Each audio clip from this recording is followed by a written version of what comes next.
Hello my sparkle stars, कैसे हो आप सब। फटाफट से कमेंट सेक्शन के अंदर कमेंट करके बताओ कि तुम सब कैसे हो। और अगर तुम इस वीडियो को पहली बार देख रहे हो या इस चैनल के ऊपर पहली बार आए हो तो मैं तुम्हें अपना छोटा सा इंट्रोडक्शन दे देती हूँ। मैं हूँ तुम्हारी प्यारी सी लविंग दीदू, जो कि तुम्हें पढ़ाने वाली है क्लास 12 मैथ्स का फुल सिलेबस एंड तुम्हें प्रिपेयर करने वाली है 95% स्कोर करने के लिए। सो अगर तुम भी 95% स्कोर करना चाहते हो तो फटाफट से जाके यार इस चैनल को सब्सक्राइब कर लो एंड अगर तुम्हें वीडियो अच्छी लगती है तो वीडियो को लाइक कर देना। सो आज हम पढ़ने वाले हैं क्लास 12 मैथ्स का चैप्टर नंबर 4 डिटर्मिनेंट्स। तो पहले इसका इंट्रोडक्शन देखेंगे, उसके बाद में हम एक्सरसाइजेस के क्वेश्चन सॉल्व करेंगे। सो वीडियो स्टार्ट करने से पहले यार थोड़ा सा मोटिवेशन हो जाना चाहिए। थोड़ी सी मोटिवेशन लाइंस के साथ इस वीडियो की शुरुआत करते हैं। कई जीत बाकी है, कई हार बाकी है, कई जीत बाकी है, कई हार बाकी है, अभी तो जिंदगी का सार बाकी है। यहाँ से चले हैं एक नई मंजिल के लिए, यहाँ से चले हैं एक नई मंजिल के लिए, ये तो सिर्फ एक पन्ना था, अभी तो पूरी किताब बाकी है। सो इसी के साथ वीडियो को स्टार्ट करते हैं। तो अभी कितने ही चैप्टर्स बाकी हैं, ये तो यार एक छोटा सा चैप्टर है तुम्हारी बुक का, तो अभी तो पूरी बुक बाकी है, वो भी पढ़नी है। तो 95% स्कोर करने के लिए थोड़ी सी मेहनत तो करनी पड़ेगी। पहले जब तुमने चैप्टर का नाम देखा होगा तुम्हारे दिमाग में पहला जो क्वेश्चन आया होगा 101% श्योर तुम्हारे दिमाग में यही क्वेश्चन आया होगा कि डिटर्मिनेंस होता क्या है। दीदी डिटर्मिनेंस क्या होता है, हमें तो ये बता दो आप। तो डिटर्मिनेंस क्या होता है अगर मैं तुम्हें बताऊंगी बुकिश लैंग्वेज में, तुम्हारे ऊपर से निकलेगा, चाहे तुम करके देख लो। मैं तुम्हें बताती हूँ बुकिश लैंग्वेज में। To every square matrices A is equals to Aij of order n has a unique number associated with itself is called determinants of A। ठीक है, निकल गया ऊपर से। अब मैं बताऊंगी तुम्हें शुद्ध देशी भाषा में कि डिटर्मिनेंस होता क्या है। तो पहली बात तो दिमाग में ये रख लो कि डिटर्मिनेंस हमेशा स्क्वायर मैट्रिसेस के बनता है। जो तुम्हारी अदर मैट्रिसेस होती हैं उनके कोई डिटर्मिनेंस नहीं निकल सकते, चाहे तुम कोशिश करके देख लेना। हमेशा क्या याद रखनी है बात कि डिटर्मिनेंस हमेशा स्क्वायर मैट्रिसेस के बनेंगे। आगे बात समझ में। और डिटर्मिनेंस को हम डिनोट कैसे करते हैं, डिटर्मिनेंस को डिनोट करने के बहुत सारे टाइप्स होते हैं। मैं तुम्हें कुछ टाइप्स बताती हूँ, जैसे कि हम कैसे लिख सकते हैं। अगर मुझे निकालना है, जैसे कि ये कोई मेरी स्क्वायर मैट्रिसेस है, कुछ भी एलिमेंट्स ले लो, इसके अंदर मैंने लिया 1 2 3 4। ठीक है, अब मुझे क्या करना है, इसका डिटर्मिनेंट निकालना है। तो डिटर्मिनेंट हम कैसे निकालेंगे, हम क्या करेंगे, या तो इसको हम ऐसे डिनोट करते हैं डिटर्मिनेंट ऑफ ए। ये जो तुम्हारा मोड का साइन है ना, ये जो चीज़ है ये क्या है, मोड का साइन। ठीक है, तो हम क्या कर देंगे, इसका मोड कर देंगे, इसी को क्या बोल देंगे, डिटर्मिनेंट ऑफ ए। क्या बोल सकते हैं इसको हम बोल सकते हैं डिटर्मिनेंट ऑफ ए, या फिर इसको हम डिटर्मिनेंट ऑफ ए ऐसे भी डिनोट कर सकते हैं, या फिर हम इसे डिनोट कर सकते हैं डेल्टा से। हमेशा क्या कर सकते हैं, 3 टाइप होते हैं डिटर्मिनेंट को डिनोट करने के। या तो आप ऐसे डिनोट कर दो डिटर्मिनेंट ऑफ ए, या फिर आप ऐसे डिनोट कर दो, या फिर आप क्या कर दो, डेल्टा से इसको डिनोट कर दो। आगे बात समझ में। डिटर्मिनेंट्स को डिनोट करने का तरीका हमें आ गया। अब देखो एक बात हमेशा याद रखनी है कि नोट में तुम लिख लो कि डिटर्मिनेंट क्या होता है, हमेशा स्क्वायर मैट्रिक्स के बनते हैं। Only square matrix have determinant. ठीक है, तो मेरी जो राइटिंग है थोड़ी ऊपर नीचे हो रही है, तुम अपनी कॉपी में अच्छे से जमा के लिखना। ठीक है, तो देखो डिटर्मिनेंट्स हमेशा स्क्वायर मैट्रिसेस के बनते हैं। आगे बात समझ में। अब देखो डिटर्मिनेंट्स को मैं तुम्हें डिफाइन करके बताती हूँ कि डिटर्मिनेंट्स होते कैसे हैं। अगर हम किसी, जैसे कि मैं अगर इसी का निकालूं कि इसका डिटर्मिनेंट कैसे निकालेंगे, तो देखो डिटर्मिनेंट हम कैसे निकालेंगे। ये कितने ऑर्डर की मैट्रिक्स है, ये है 2 × 2 ऑर्डर की मैट्रिक्स। ठीक है, 2 × 2 ऑर्डर की स्क्वायर मैट्रिक्स है। स्क्वायर मैट्रिक्स होनी चाहिए, चाहे वो कितने भी ऑर्डर की हो, चाहे वो 2 × 2 की हो, चाहे वो 3 × 3 की हो, चाहे वो 4 × 4 की हो, चाहे वो n × n की हो। किसी भी ऑर्डर की स्क्वायर मैट्रिक्स हो उसका हम डिटर्मिनेंट निकाल सकते हैं। ठीक है, लेकिन स्क्वायर मैट्रिक्स के अलावा कोई और मैट्रिक्स होगी तो हम उसका डिटर्मिनेंट फाइंड नहीं कर सकते। ठीक है, हमेशा क्या होता है, स्क्वायर मैट्रिक्स का ही डिटर्मिनेंट होता है। आगे बात समझ में। अब देखो अगर मैं इसका डिटर्मिनेंट फाइंड करूं तो इसका डिटर्मिनेंट हम कैसे फाइंड करेंगे, पहले हम लिखेंगे डिटर्मिनेंट ऑफ ए। हमेशा देखना यहाँ पर ए है तो हमने डिटर्मिनेंट ऑफ ए लिख दिया, बी होता तो मैं डिटर्मिनेंट ऑफ बी लिख देती। आगे बात समझ में। अब देखो अब आगे हम क्या करेंगे, ये क्या कर रहा है, यहाँ पे क्या है, ब्रैकेट है, इसकी जगह पे हम क्या कर देंगे, यही मोड वाला साइन यहाँ पे लगा देंगे। ठीक है, तो इसको हम पढ़ेंगे डिटर्मिनेंट ऑफ 1 2 3 4। ठीक है, ऐसे मोड वाला साइन लगा देंगे इस मैट्रिक्स के आगे। ठीक है, अब हम क्या करेंगे, इसको इससे मल्टीप्लाई करो, मतलब क्या करना है, सिंपली हमें क्रॉस मल्टीप्लाई करना है। ठीक है, इसको इससे और इसको इससे। ठीक है, तो 1 × 4 ये हो जाएगा 4। हमेशा डिटर्मिनेंट को जब हम मल्टीप्लाई करते हैं तो बीच में कौन सा साइन लगाते हैं, माइनस का साइन। ठीक है, 3 2 6, तो ये आ जाएगा हमारा -2। तो डिटर्मिनेंट ऑफ ए क्या आ गया मेरे पास, डिटर्मिनेंट ऑफ ए आ गया मेरा -2। हमेशा क्या करना है, एक बात याद रखनी है, डिटर्मिनेंट को जब भी हम मल्टीप्लाई करते हैं, जब भी हम डिटर्मिनेंट को सॉल्व करते हैं तो उनके बीच में हमेशा माइनस का साइन होता है। तुमने मैट्रिक्स में देखा होगा कि हम मल्टीप्लिकेशन मैट्रिक्स करते थे, जब मल्टीप्लाई ऑफ मैट्रिक्स करते थे उसके अंदर क्या करते थे, प्लस का साइन लगाते थे, राइट। लेकिन इसमें कंफ्यूज नहीं होना है, मैट्रिक्स के अंदर प्लस साइन लगेगा और डिटर्मिनेंट्स के अंदर माइनस साइन लगेगा। ठीक है, और कोई भी बुकिश लैंग्वेज में नहीं पढ़ने वाले भाई, हम सिंपल लैंग्वेज में पढ़ेंगे, सिंपल देशी भाषा में पढ़ेंगे और ना अच्छे से नंबर लाएंगे, अच्छे से जो है सारे जो है चैप्टर्स के कॉन्सेप्ट को क्लियर करेंगे, ठीक है। और वैसे भी यार तुमसे कोई भी एग्जाम के अंदर ये नहीं पूछने वाला व्हाट इज डिटरमिनेंट, तुम्हारे जो है क्वेश्चन ही आएंगे, ऐसे क्वेश्चन ही आएंगे, अगर तुम्हें कॉन्सेप्ट आता होगा तुम क्वेश्चन सॉल्व कर दोगे। तो वापस से चैप्टर के ऊपर आ जाते हैं। तो यहाँ पर हमने क्या किया, 2x2 ऑर्डर की मैट्रिक्स का डिटरमिनेंट फाइंड कर लिया। तो यहाँ पर हमने क्या क्या सीखा, विदाउट एनी बुकिश लैंग्वेज के कॉन्सेप्चुअल लैंग्वेज के साथ में हमने डिटरमिनेंट क्या होता है ये देख लिया, कौन सी मैट्रिक्स इसका डिटरमिनेंट होता है ये भी सीख लिया। 2x2 ऑर्डर की मैट्रिक्स आ जाए, स्क्वायर मैट्रिक्स आ जाए तो उसका डिटरमिनेंट कैसे निकालता है वो भी हमने देख लिया, डिटरमिनेंट को डिनोट कैसे करता है वो भी हमने सीख लिया। तो 4-5 टॉपिक्स जो है हमारे क्लियर हो गए है ना। अब मैं तुम्हें एक बुकिश लैंग्वेज में तुम्हें समझा देती हूँ कि 2x2 ऑर्डर की मैट्रिक्स की जो होती है उसका डिटरमिनेंट कैसे होता है। तो डिटरमिनेंट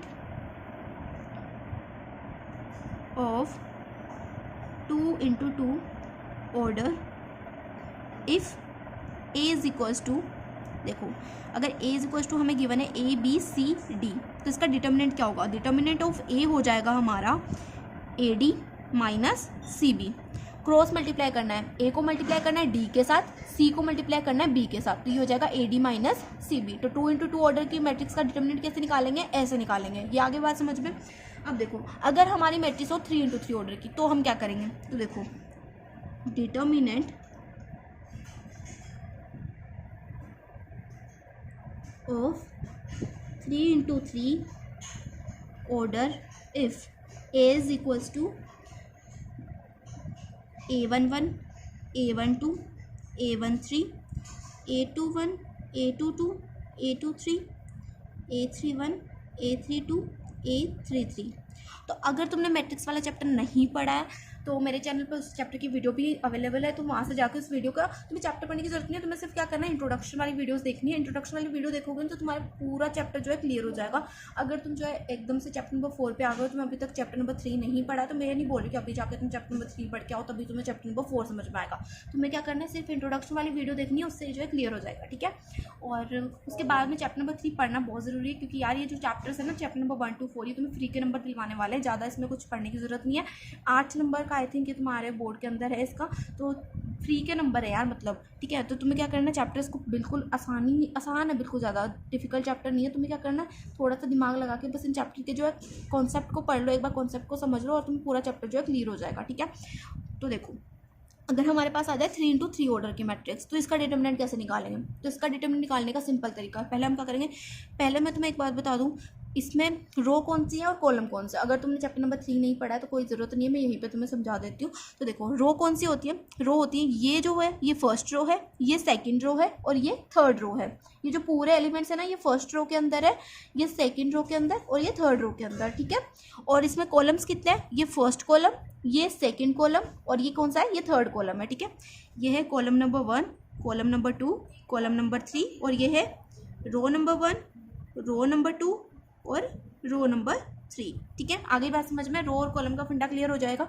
अब देखो अब इसका ऑर्डर क्या है, इसका ऑर्डर है 3x3, मतलब इसमें 3 ही रोज है और 3 ही कॉलम्स है, तो इसका ऑर्डर क्या हो जाएगा, इसका ऑर्डर हो जाएगा 3x3, तो मतलब 3x3 ऑर्डर की ये मैट्रिक्स है। तो इसका डिटरमिनेंट कैसे निकालेंगे, देखो डिटरमिनेंट निकालने का सिंपल तरीका है, या तो मैं इसको एक्सपेंड कर दूँ कॉलम के अलोंग और या मैं इसे एक्सपेंड कर दूँ रो के अलोंग। अब तुम्हें समझ में नहीं आएगा कि यार ये एक्सपेंड क्या है, तो मैं देखो अगर मैं इसको कॉलम के अलोंग एक्सपेंड करूँ तो मैं इसको एक्सपेंड कर रही हूँ एक्सपेंडिंग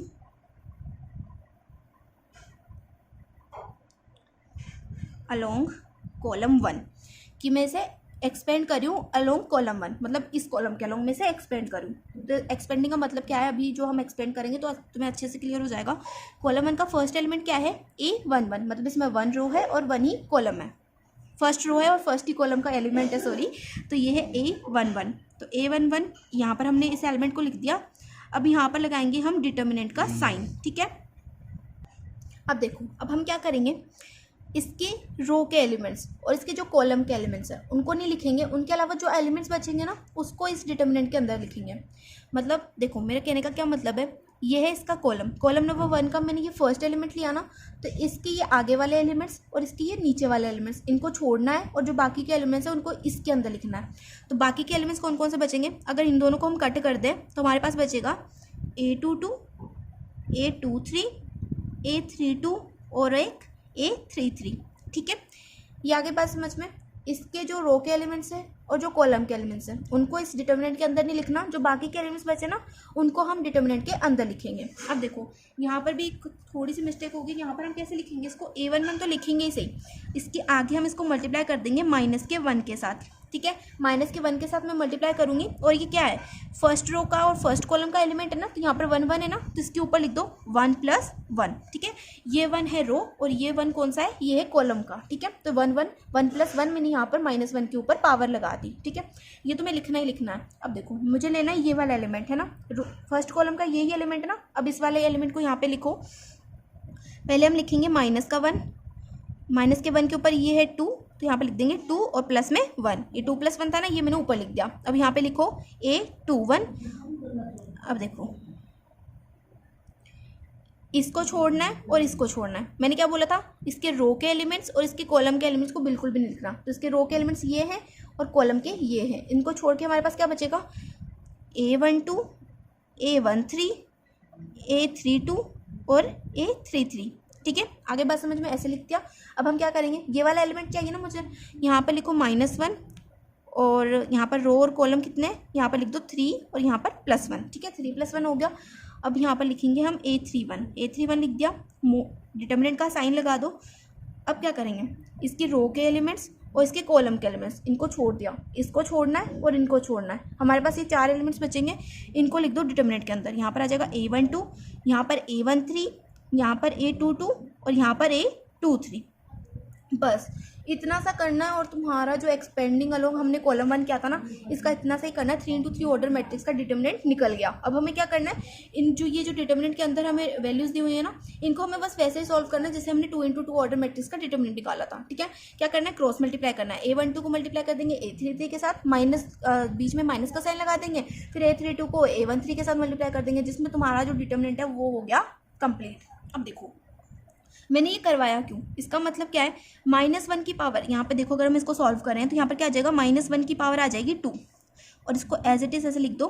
डिटर्मिनेंट के अंदर ही हम इसे लिख देंगे ये ऐसे, A22 को मल्टीप्लाई कर देंगे A33 के साथ, यहाँ पर हो जाएगा A33, ठीक है, माइनस में A32 और A23, ठीक है। अब ऐसे -1 लिखो यहाँ पर -1 और इसकी पावर कितनी हो जाएगी, 2 + 1 कितना होता है 3, यहाँ पर आ जाएगा 3, यहाँ पर A21 लिखो और ये हो जाएगा A12 A33 माइनस में A32 A13। हमें क्या करना है, इनको क्रॉस मल्टीप्लाई करना है। वही हम 2 × 2 ऑर्डर मैट्रिक्स का मैंने तुम्हें यहाँ पे डिटर्मिनेंट निकाल के दिखाया था ना, वैसे इसको क्या करना है, मल्टीप्लाई करना है, इसको इसके साथ, इसको इसके साथ, ठीक है।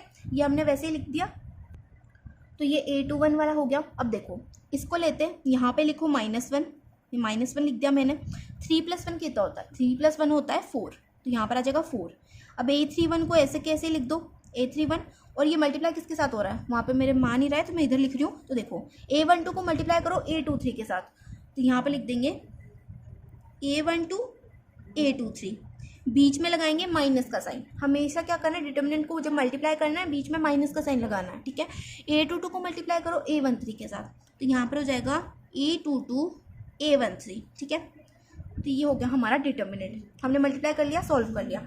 अब देखो -1 का स्क्वायर, तो देखो जब भी हमारी नेगेटिव वैल्यू हो, कोई भी नेगेटिव वैल्यू हो, अगर उसकी जो उसके ऊपर जो पावर लग रही है, अगर वो क्या हो, एक इवन नंबर हो, जैसे कि यहाँ पर पावर हो गई 2 हो गया, 4 हो गया, 6 हो गया, 8 हो गया, ये क्या होता है, इवन नंबर्स होते हैं। तो अगर माइनस की कोई वैल्यू है, उसकी पावर इवन नंबर है, तो वो वैल्यू का जो माइनस होता है वो हट जाता है। अगर यहाँ पर -1 की पावर 2 है ना, तो यहाँ पर क्या हो जाएगा, प्लस का 1 बन जाएगा, ठीक है। ये जो इवन नंबर होता है वो उस माइनस को खा जाता है, ठीक है। अब देखो अगर यहाँ पर क्या है, -1 की पावर 3 है, तो -1 की पावर 3 क्या हो जाएगी, -1 हो जाएगी। अगर नेगेटिव वैल्यू है और उसके ऊपर क्या है, ओड नंबर की पावर लगी हुई है, ओड नंबर की पावर लगी हुई है, तो वो क्या करेगी, माइनस को खाएगी नहीं, माइनस को एज इट इज बाहर निकाल देगी, ठीक है।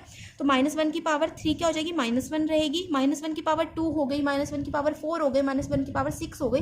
ये क्या करती है, माइनस को खा जाती हैं और जो है प्लस की जो नंबर होता है उसको बाहर निकाल देती है। तो यहाँ पर क्या है, यहाँ पर है -1 की पावर 2, तो यहाँ पर क्या होगा, -1 की पावर 1 की पावर 2 1 हो जाएगी, और 1 × ये क्या हो जाएगा, यही आ जाएगा, ठीक है।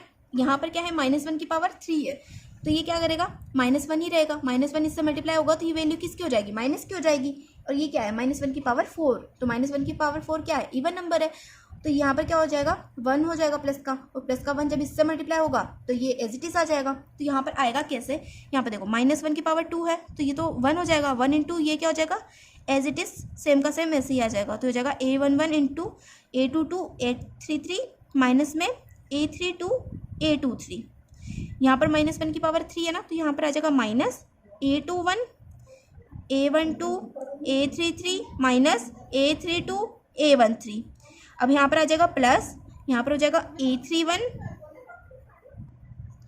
मल्टीप्लाई में हो जाएगा A12 A23 minus A22 A13। ठीक है, देखो यार कितना छोटा छोटा लिखना पड़ रहा है मेरे को, पेपर खत्म हो गया था इसलिए मैंने क्या किया, छोटा छोटा लिख दिया। तो आगे होगा तुम्हें ये तो समझ में। अब देखो ये जो तुम्हारी 3x3 ऑर्डर की मैट्रिक्स होती है ना, इसके अंदर हम साइन कैसे लिखते हैं, मतलब तुम्हें एक ट्रिक बताने वाली हूँ कि हम ऐसे थोड़ी ना सॉल्व करेंगे, हर किसी के ऐसे पावर निकाल के देखेंगे कि माइनस आएगा कि प्लस आएगा, ऐसे सॉल्व नहीं करेंगे। हम क्या करेंगे, डायरेक्ट जो है ट्रिक के साथ ऐसे लिखेंगे। तो देखो ये क्या किया मैंने, अगर यहाँ पर ये हमेशा क्या होता है, ये पॉजिटिव रहता है, ये हमेशा नेगेटिव आएगा इसके सामने, मतलब हमेशा नेगेटिव आएगा इसके सामने, हमेशा पॉजिटिव आएगा, मतलब अल्टरनेट साइन चलता है। तो मैं तुम्हें आगे वाले पेज पे लिख के दिखा देती हूँ कि होने कैसे वाला है। तो देखो जब भी 3x3 ऑर्डर की मैट्रिक्स हो, 3x3 ऑर्डर की मैट्रिक्स हो, तब हम उसका डिटर्मिनेंट सॉल्व करते हैं। तो हमेशा जो साइन लगते हैं वो कैसे लगता है, यहाँ पर आएगा प्लस माइनस प्लस, ये होता है माइनस, फिर यहाँ पे प्लस, यहाँ पे माइनस, यहाँ पे प्लस माइनस प्लस।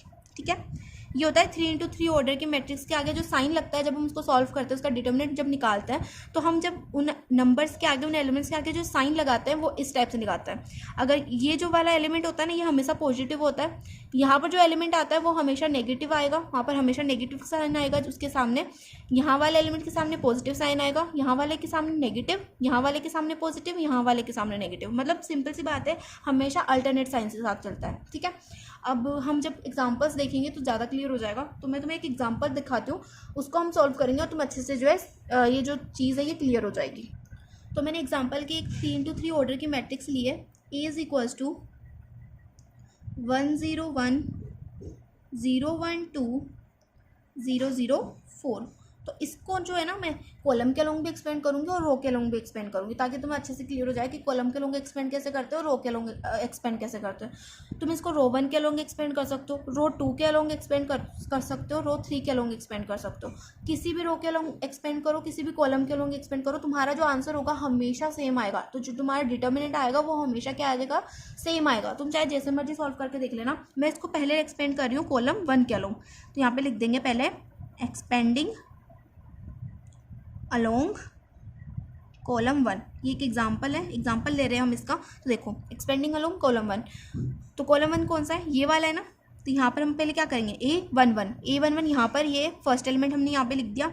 अब देखो मोड लगाया, इसकी रो को और इसके कॉलम को छोड़ के हमारे पास बचेगा 1 2 0 4। ठीक है, अब यहाँ पर कौन सा साइन आएगा, अब ये कैसे हम डिफाइन करेंगे कि यहाँ पर कौन सा साइन आएगा। यहाँ से देख के ये वाला एलिमेंट प्लस का था, ये वाला कौन सा होने वाला है, माइनस का। तो यहाँ पर कौन सा साइन आएगा, माइनस का साइन। यहाँ पे माइनस का साइन लगा देंगे, यहाँ पे लिखो 0। अब लगाओ मोड लगाने के बाद में इसकी रो को और इसके कॉलम के एलिमेंट्स को छोड़ दिया, हमारे पास बचेगा 0 1 0 4। ये वाले एलिमेंट्स छोड़ दिए और ये वाले एलिमेंट्स छोड़ दिए। ठीक है, हमारे पास बचेगा 0 1 0 4। ठीक है, डिटर्मिनेंट को सॉल्व करने का यही तरीका होता है। उसके बाद में आएगा ये 0। अब इस 0 के सामने कौन सा वाला साइन आएगा, ये कैसे हम निकालेंगे, ये निकालेंगे इसको देख के। यहाँ पर कौन सा साइन है, प्लस का साइन है ना, तो यहाँ पर हम लगा देंगे प्लस का साइन। यहाँ पे प्लस का साइन लगाया, यहाँ पे 0 लिखा। डिटर्मिनेंट के अंदर अब कौन सी वैल्यूज आएंगी, इसके रो को छोड़ के, इसके कॉलम के एलिमेंट्स को छोड़ के हमारे पास बचेगा 0 1 1 2। तो ये हो गया भाई हमारा एक्सपेंडिंग। अब देखो 1 को मल्टीप्लाई करो 4 के साथ, तो 4 1 जा 4, माइनस में माइनस का साइन लगाएंगे। 0 × 2 क्या होता है, 0 होता है। अब देखो यहाँ पे माइनस साइन ऐसे कैसे, 0 लगाया। अब देखो 4 × 0 0 माइनस, 0 × 1 0 प्लस 0, 0 × 2 0 माइनस, 1 × 1 1। ठीक है, अब देखो 4 में से 0 गया तो 4 × 1 कितना होता है, 4 होता है, माइनस। अब ये 0 ही आएगा, और 0 × 0 क्या हो जाएगा, 0 0 माइनस 1 होगा, -1 × 0 क्या हो जाएगा, 0। तो यहाँ पर आ जाएगा +0। तो यहाँ पर जो हमारा डिटर्मिनेंट ऑफ ए आ गया वो आ गया हमारे पास 4। तो ये हमने एक्सपेंड किया इसे कॉलम के अलोंग। अब मैं इसी क्वेश्चन को एक्सपेंड करूँगी रो के अलोंग। तो यहाँ पे लिखेंगे एक्सपेंडिंग अलोंग रो 1। अब मैं इसे रो 1 के अलोंग एक्सपेंड करूँ तो रो 1 कौन सी है, ये वाली जो है, ये हमारी रो 1, ठीक है। तो यहाँ पर हम लिखेंगे 1। अब ये 1 प्लस का होगा, ये वाला 1 प्लस का होगा या माइनस का होगा, ये हम देखेंगे इस टेबल से। यहाँ पर क्या है, प्लस का है ना, तो मैंने यहाँ पर प्लस का 1 लिख दिया। अब हम लगाएंगे डिटर्मिनेंट, तो ये मैंने डिटर्मिनेंट लिख दिया। अब इसके रो को एलिमेंट्स को छोड़ के और कॉलम के एलिमेंट्स को छोड़ के हमारे पास बचेगा 1 2 0 4। तो यहाँ पर लिख देंगे 1 2 0 4। अब देखो, अब यहाँ पर कौन सा साइन आएगा, ये कैसे निकालेंगे, ये देखो यहाँ पर क्या है, माइनस साइन है ना, तो यहाँ पर आ जाएगा माइनस और यहाँ पर हम लिख देंगे 0, ठीक है। अब देखो ये मैंने डिटर्मिनेंट लगा दिया। अब इसकी रो के एलिमेंट्स को छोड़ के, ये रो के एलिमेंट्स छोड़ दिए, ये कॉलम के एलिमेंट्स छोड़ दिए, हमारे पास बचेगा 0 2 0 4। यहाँ पर लिख देंगे 0 2 0 4, ठीक है। अब यहाँ पर कौन सा साइन आएगा, यहाँ पर आएगा प्लस का साइन, तो यहाँ पर हम प्लस का साइन लगा देंगे। 1 को एज इट इज़ लिखेंगे, डिटर्मिनेंट लगाएंगे, इसके रो के एलिमेंट्स को छोड़ो और कॉलम के एलिमेंट्स को छोड़ो, हमारे पास बचेगा 0 1 0 0। तो यहाँ पर लिख दो 0 1 0 0।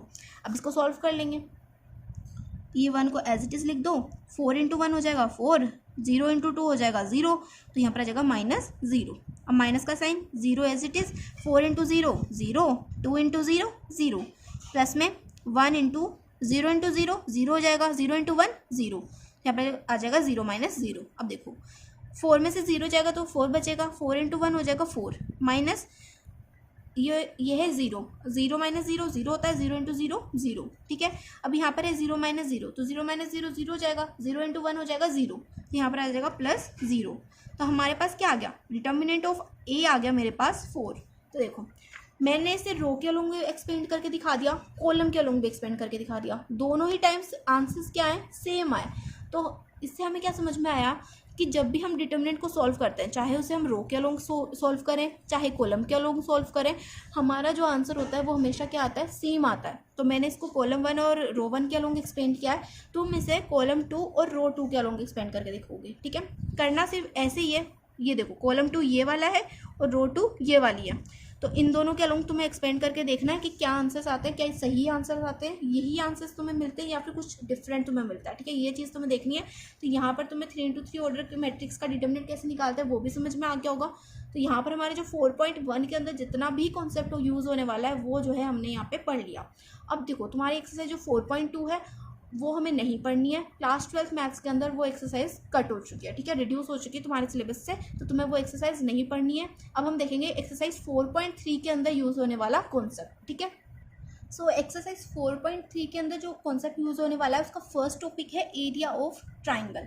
तो अब हम निकालेंगे एरिया ऑफ ट्राइंगल। अब तुम बोलोगे यार दीदू ये तुमने 10th क्लास में पढ़ा हुआ है, एरिया ऑफ ट्राइंगल तो मत ही पढ़ाओ आप, हमें पता है कि एरिया ऑफ ट्राइंगल कैसे निकालते हैं।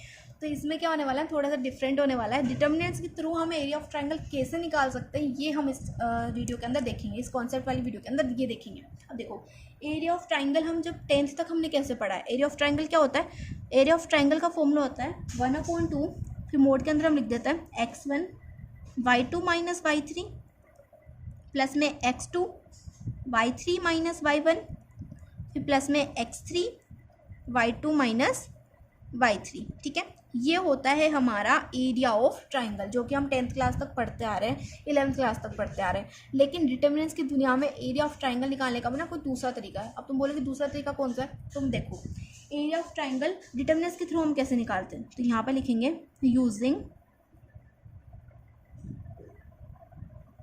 डिटर्मिनेंट्स फॉर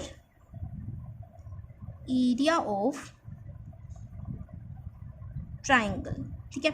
अब देखो तो डिटर्मिनेंट्स के थ्रू हम एरिया ऑफ ट्राइंगल कैसे निकालते हैं, एरिया ऑफ ट्राइंगल ये हो जाएगा, यहाँ पर हम लिखेंगे 1/2 एज इट इज़, ठीक है।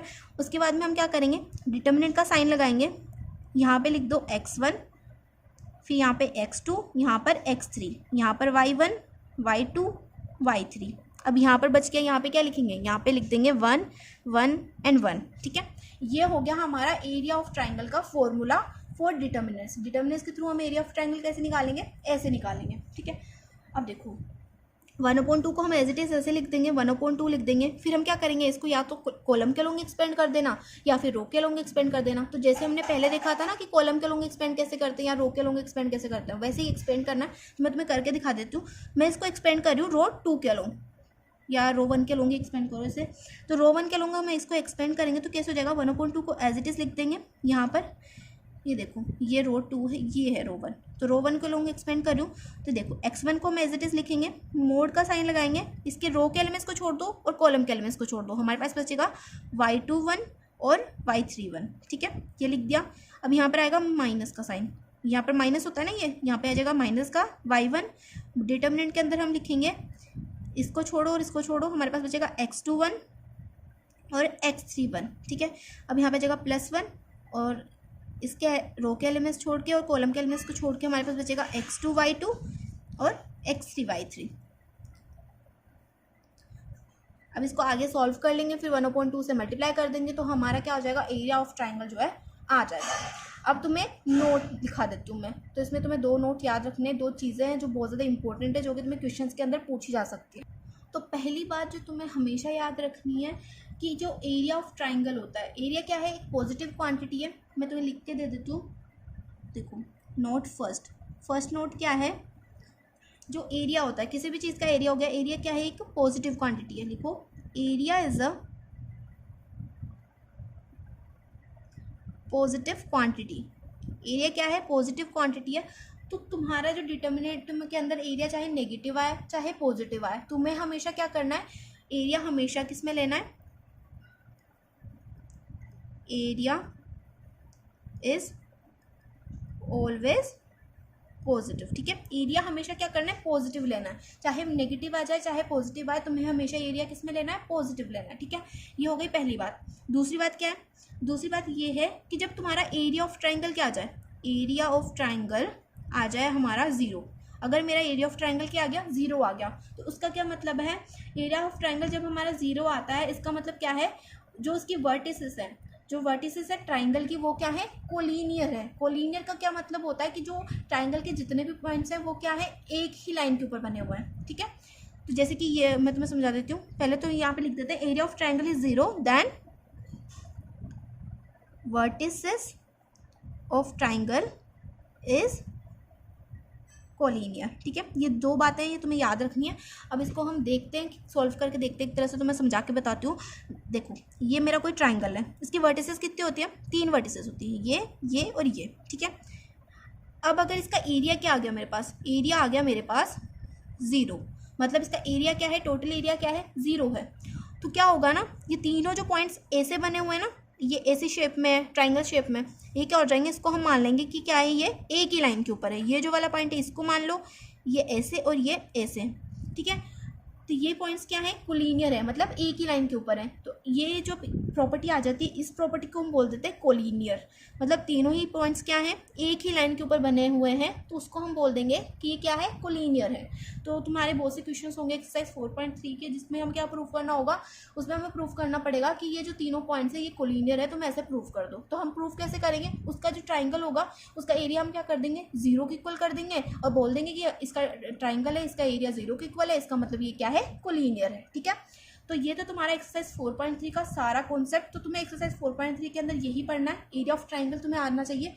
बस तुम्हारी एक्सरसाइज 4.3 क्या हो जाएगी, कंप्लीट हो जाएगी। और एक्सरसाइज 4.1 के भी अंदर तुम्हें ज़्यादा कुछ नहीं करना है। बस क्या करना है, तुम्हें 2x2 मैट्रिक्स का ऑर्डर का डिटर्मिनेंट निकालना आना चाहिए, 3x3 का निकालना आना चाहिए। बस इतना सा है जिसमें तुम क्या कर सकते हो, 4.1 और 4.3 को सॉल्व कर सकते हो। अब जो बाकी का तुम्हारे एक्सरसाइजेस है, जैसे 4.4 हो गई, 4.5 हो गई और 4.6 हो गई, उसका जो कॉन्सेप्ट होगा उसकी अलग से वीडियो आ जाएगी मेरे चैनल के ऊपर ही, तुम देख सकते हो। और इससे पहले जो है मैंने तुम्हें एक्सरसाइज 4.1 के क्वेश्चंस की वीडियो मैंने पहले ही जो है अपलोड कर दी है। अगर तुमने वो वीडियो नहीं देखी है तो मैं इसके साथ उसको लिंक कर दूंगी, तुम वहाँ से डिस्क्रिप्शन बॉक्स के अंदर जाके उस वीडियो को भी देख सकते हो। सो यहाँ तक जो है तुम्हें पढ़ना है, पूरा कॉन्सेप्ट पढ़ना है, उसके बाद में ही एक्सरसाइज के क्वेश्चन वाली वीडियो देखनी है। तो मिलते हैं नेक्स्ट वीडियो में, तब तक के लिए बाय बाय।